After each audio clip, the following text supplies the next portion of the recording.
regard to a festival. And he's not talking about 4th of July parades, okay? God gave the Jews 7 feasts. He gave them 7 feasts.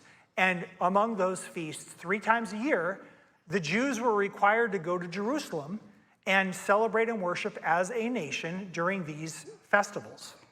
And that would be the 3 main festivals where they would come 3 times a year. Would be Passover, which is in the spring, which corresponds with Easter. There's a reason why Easter, we celebrate the resurrection during that time. And then Pentecost, which was 50 days after the Feast of First Fruits, which is when Christ rose from the dead. And then in the fall, we have the Feast of Tabernacles. That is the Feast of Ingathering. That's something, again, like I said, happens in the fall. God says these are the rules. You need to celebrate these, and you need to come to Jerusalem 3 times a year to do this, to participate in them.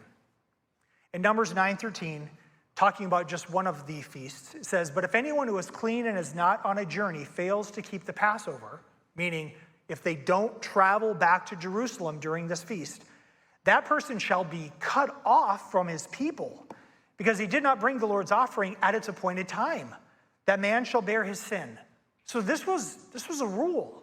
Every year you need to come to Jerusalem during these appointed times. And God called these festivals and feasts as appointed times. And back in Leviticus, he actually called them holy convocations. And another word, the Hebrew word for holy convocation can also be translated, they are rehearsals or recitals. And now we know today that these feasts and festivals were prophetic, pointing to a future thing that Jesus Christ, the Messiah, would fulfill. And that's why Paul says they were shadows and the realities of Christ.